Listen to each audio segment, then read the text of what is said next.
अस्सलाम वालेकुम व्यूवर्स, कैसे हैं आप सब। उम्मीद है आप सब खैरियत से होंगे। मेरा नाम माहम खालिद है और आपके अपने चैनल BSN माहा में आपका बहुत बहुत वेलकम करती हूं। आज का लेक्चर हमने अपने प्रीवियस यूनिट को ही हम कंटिन्यू कर रहे हैं। फ्लूइड इलेक्ट्रोलाइट इम्बैलेंसेस, ACCN और pathophysiology post and first year का ये पार्ट है। और हम उसमें फ्लूइड इलेक्ट्रोलाइट इम्बैलेंसेस में फ्लूइड वॉल्यूम डेफिसिट, एक्सेस पढ़ चुके हैं, थर्स्ट डिसऑर्डर्स पढ़ चुके हैं, अडीमा डिस्कस कर चुके हैं, सोडियम डिसऑर्डर्स पढ़ चुके हैं, पोटेशियम डिसऑर्डर्स पढ़ चुके हैं। आज टर्न है हमारे थर्ड इलेक्ट्रोलाइट की, जो है कैल्शियम डिसऑर्डर्स। कैल्शियम दो तरह की होती हैं कैल्शियम डिसऑर्डर्स, एक हाइपोकैल्सीमिया और एक हाइपरकैल्सीमिया। इनको हम फर्दर डिटेल में डिस्कस करते हैं बहुत ही इजी और क्विक वे में।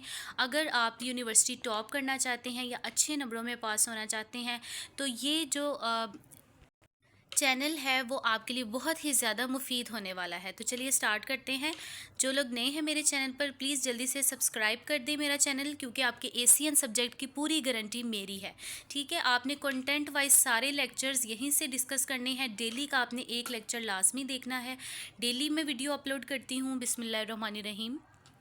Hypocalcaemia represents a plasma calcium level of less than 8.5 mg पर डेसीलीटर, 2.1 मिलीमोल पर लीटर। अब देखें, hypo means reduced amount and calcaemia means reduce level of calcium in blood. That means अगर आपके plasma में calcium levels 8.5 mg पर decilitre से कम हो जाएं तो इसको हम हाइपोकैल्सीमिया कहते हैं। कॉजेज़ क्या है? Impaired ability to mobilize calcium from bone. अब नॉर्मली ये होता है व्यूअर्स के हमारी बोन्स में जो कैल्शियम मौजूद होता है वो ब्लड में ट्रांसमिट हो सकता है और ब्लड से जो है वो कैल्शियम डिपॉजिट हो सकता है हमारी बोन्स में। इनको रेगुलेट करने के लिए दो हार्मोन्स यूज़ होते हैं। एक PTH हार्मोन है, पैराथायराइड हार्मोन, और एक है कैल्सिटिनिन हार्मोन। जो पैराथायराइड हार्मोन है वो क्या करता है, ब्लड में कैल्शियम लेवल्स को इंक्रीज़ कराता है, और जो कैल्सिटिनिन है वो बोन्स में कैल्शियम के लेवल्स को इंक्रीज़ कराता है। अब यहाँ पे आपने ये चीज़ समझनी है कि हमारी बॉडी में, हमारे ब्लड में कैल्शियम लेवल्स कब रिड्यूस होंगे, जब हाइपोपैराथायराइडिज्म होगा, यानी पैराथायराइड हार्मोन की डेफिशिएंसी हो जाएगी, या फिर resistance to the actions of the PTH। अब PTH क्या कर रहा होता है, नॉर्मली बोन से कैल्शियम को डिपॉजिट कर रहा होता है ब्लड में। तो अगर PTH के लेवल्स कम है या फिर PTH के लेवल्स तो नॉर्मल है लेकिन बॉडी उसको रिस्पॉन्ड नहीं कर पा रही, रेजिस्टेंस क्रिएट हो गई है, तो ऐसी कंडीशन को हम कहते हैं कि PTH रिड्यूस्ड है या फिर रेजिस्टेंस क्रिएट हो गई है और कैल्शियम लेवल आपकी बॉडी में रिड्यूस हो जाते हैं। हाइपोमैग्नीसीमिया के केस में क्या होता है, मैग्नीशियम लेवल्स जब आपकी बॉडी में फॉल करते हैं तो जो उसकी इनएक्टिवेटेड फॉर्म है मैग्नीशियम सल्फेट, वो PTH के एक्शन को सप्रेस करती है, जिसकी वजह से भी कैल्शियम लेवल्स ब्लड में ड्रॉप हो जाते हैं। डिक्रीज इनटेक और एब्जॉर्प्शन, या फिर क्या है, कैल्शियम का इनटेक पुअर है, मेल एब्जॉर्प्शन है, एब्जॉर्प्शन प्रॉपर नहीं है, विटामिन D डेफिशिएंसी है, failure to activate, liver disease, kidney disease, medications that impair activation of the vitamin D। यहाँ पर आपने एक चीज़ याद रखनी है कि कैल्शियम की एब्जॉर्प्शन के लिए विटामिन D बहुत ज़्यादा ज़रूरी होता है। तो जब भी विटामिन D की डेफिशिएंसी होती है या कोई किडनी और लिवर डिजीज़ होती है तो कैल्शियम लेवल्स हमारे ब्लड में फॉल कर जाते हैं।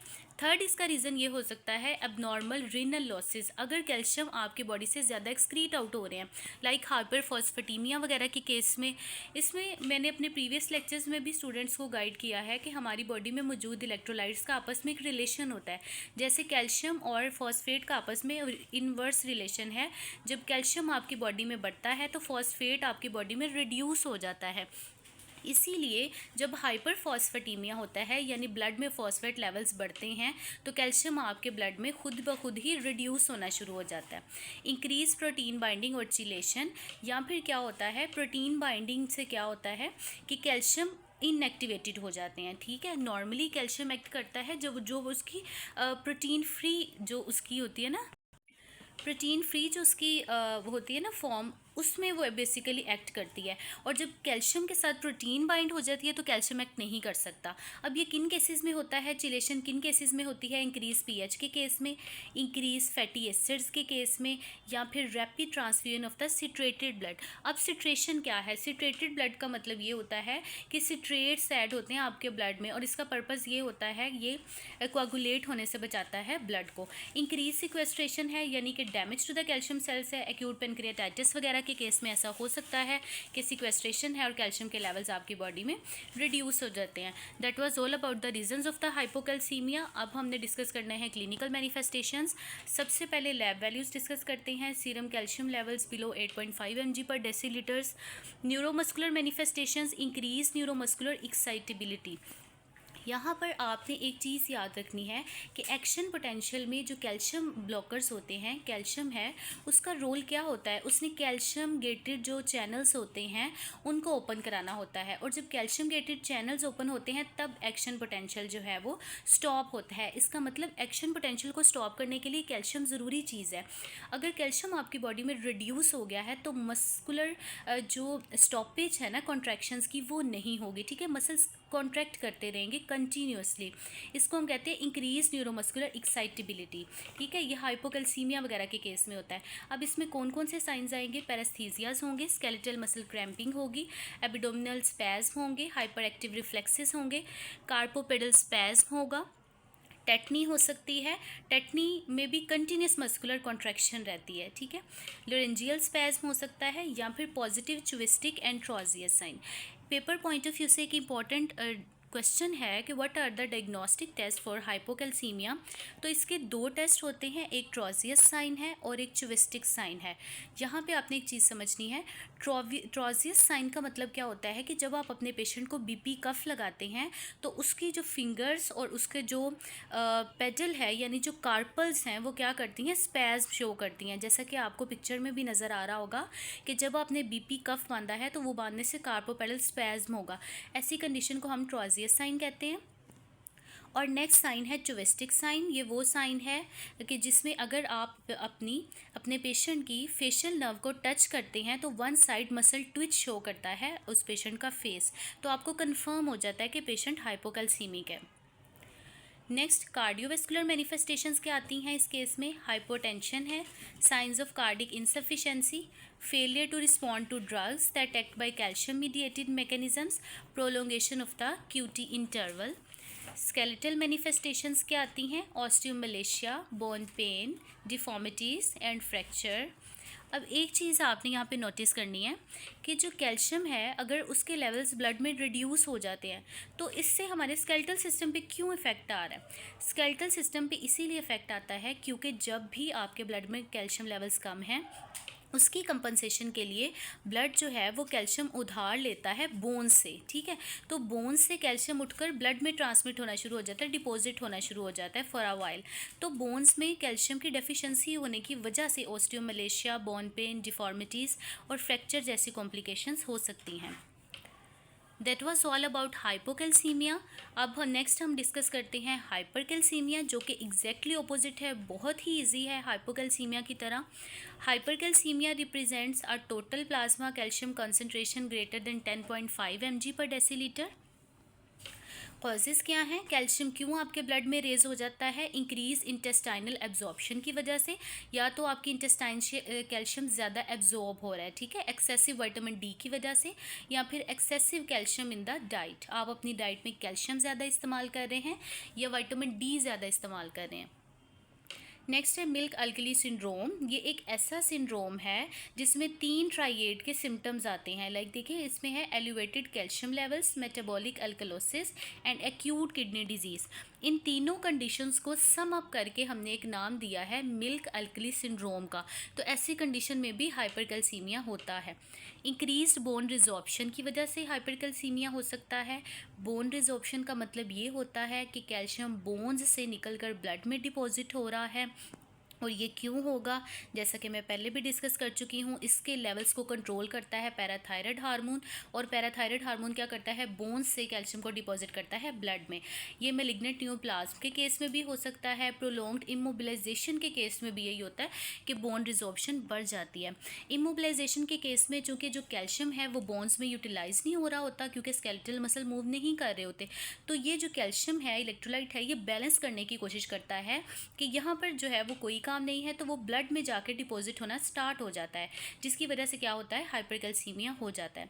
डिक्रीज्ड एलिमिनेशन, या फिर कैल्शियम आपकी बॉडी से एक्सक्रीट आउट नहीं हो पा रहा, लाइक थायराइड डायूरेटिक्स के केस में ऐसा होता है किडनीज़ की जितनी भी स्ट्रेंथ है थायराइड डायूरेटिक्स को डिटॉक्सिफाई करने में लग जाती है और जो आपका कैल्शियम है वो बॉडी में रिटेन होना शुरू हो जाता है।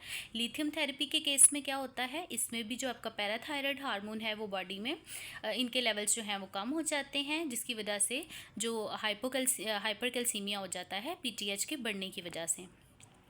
क्लिनिकल मैनिफेस्टेशंस क्या हैं? Lab values, serum calcium level above 10.5 mg पर डेसीलीटर है।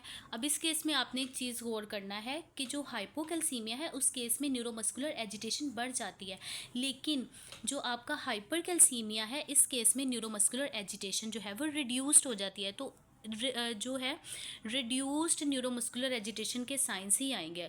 Impaired ability to concentrate urine and exposure of kidney to increase concentration of the calcium.